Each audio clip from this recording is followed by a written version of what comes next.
අපි මේ පාඩමෙන් බලමු ඔක්සි අම්ලවල IUPAC නම් ලියන විදිය. ඔක්සි අම්ලයක IUPAC නම ලියනකොට අපි කරන්නේ ඔක්සි අම්ලයේ මධ්‍ය පරමාණුවට අදාළ මූලද්‍රව්‍යයේ ඉංග්‍රීසි නමේ මූලයට ඉක් ප්‍රත්‍ය සංධි කර ලිවීම.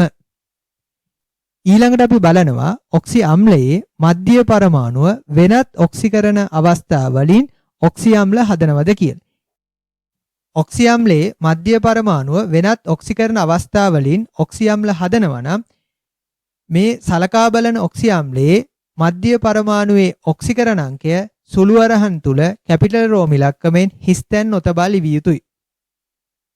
අපි ලියාගමු ඒ කාරණේ. ඔක්සි අම්ලයේ මධ්‍ය පරමාණුවේ ඉංග්‍රීසි නමේ මූලයට ඉක් ප්‍රත්‍ය සංධි කර ලිවිය යුතුය.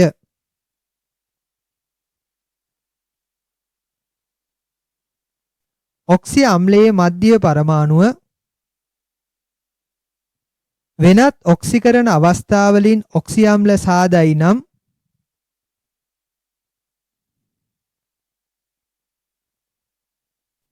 මධ්‍ය පරමාණුවේ ඔක්සිකරණ අංකය සුළු අරහන් තුල කැපිටල් රෝම ඉලක්කමෙන් හිස්තැන් නොතබා ලිවිය යුතුය.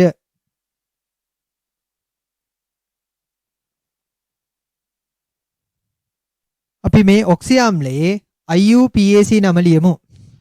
එතකොට මේ ඔක්සි අම්ලයේ මධ්‍ය පරමාණුව ක්ලෝරීන්. එතකොට ක්ලෝරීන් මූලද්‍රව්‍යයට අදාළ ඉංග්‍රීසි නම ක්ලෝරීන්. එතකොට ක්ලෝරීන් කියන නමේ මූලයට ඉක් ප්‍රත්‍ය සංධි වුණාම ක්ලෝරික්.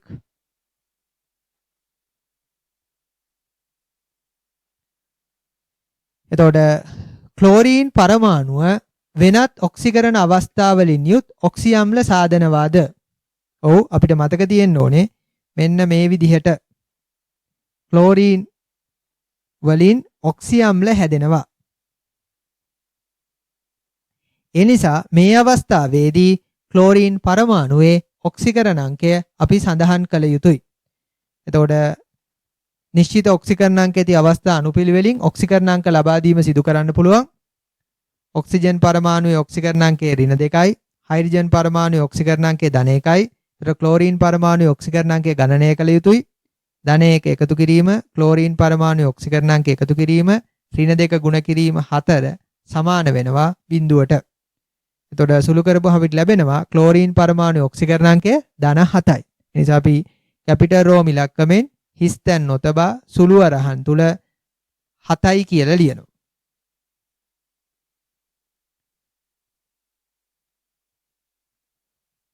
අම්ලයක් කියලා සඳහන් කළ යුතුයි. එතකොට ඉංග්‍රීසියෙන් අම්ලයකට ඇසිඩ් කියලා කියන නිසා අපිට ලියන්න පුළුවන් මේ විදිහට මේ ඔක්සි අම්ලයේ IUPAC නම.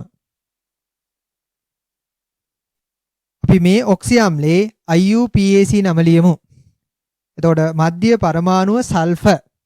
එතකොට ඒ මූලද්‍රව්‍යයේ ඉංග්‍රීසි නම සල්ෆර්. එතකොට ඉංග්‍රීසි නමේ මූලයට ඉක් ප්‍රත්‍ය සංධි වුණාම සල්ෆියුරික්.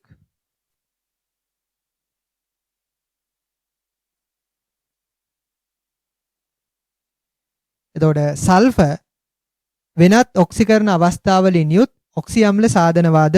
ඔව් අපිට මතක තියෙන්න ඕනේ සල්ෆර් සාදන තව ඔක්සි අම්ල තියෙනවා. ඒ නිසා මේ අවස්ථාවේදී සල්ෆර් පරමාණු ඔක්සිකරණ අංකය අපි ලිවිය යුතුයි.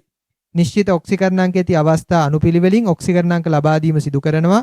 ඔක්සිජන් පරමාණු ඔක්සිකරණ අංක -2යි, හයිඩ්‍රජන් පරමාණු ඔක්සිකරණ අංකය -1යි. සල්ෆර් පරමාණු ඔක්සිකරණ අංකය ගණනය කරන්න ඕනේ. -1 ගුණ කිරීම 2 එකතු කිරීම සල්ෆර් පරමාණුවේ ඔක්සිකරණ අංකය y කියලා ගමු. y එකතු කිරීම -2 ගුණ කිරීම 3 සමානයි 0යි. ඒතර සුළු කරපුවාම ලැබෙනවා y වලගේ -4යි. ඒතර අපි ලියනවා සුළු අරහන් තුල කැපිටල් රෝම ඉලක්කමෙන් හිස්තැන් නොතබා 4 අම්ලය කියලා සඳහන් කරනවා. ඒතර මේ විදිහට අපිට පුළුවන් මේ ඔක්සි අම්ලයේ IUPAC නම ලියන්න. එතකොට බ්‍රිතාන්‍ය ඉංග්‍රීසි වලට අනුව සල්ෆියුරික් කියලා ලියනකොට PH ලියන්නේ F අකුර නෙවෙයි ලියන්නේ. IUPAC ක්‍රමයට සල්ෆියුරික් කියලා ලියද්දී F අකුර ලියන්නේ. D ගොනුවේ මූලද්‍රව්‍ය ගැන උගන්වන මාස්ටර් ක්ලාස් එකේ 6 වෙනි අසයින්මන්ට් එකේ තියෙන ප්‍රශ්නවලට පිළිතුරු ලියන්න දැන් දුවලා පුතාලාට පුළුවන්. ඒ උත්තර මම ලබා දීලා තියෙන ආදර්ශ උත්තර සමග සංසන්දනය කරලා වැරදි තියෙනවා නම් වැරදි නිවැරදි කරගන්න, අඩුපාඩු තියෙනවා නම් ඒ අඩුපාඩු සම්පූර්ණ කරගන්න.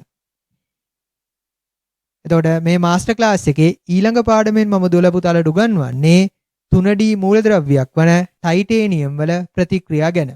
අපි ඊළඟ පාඩමෙන් මුණ ගැසෙමු.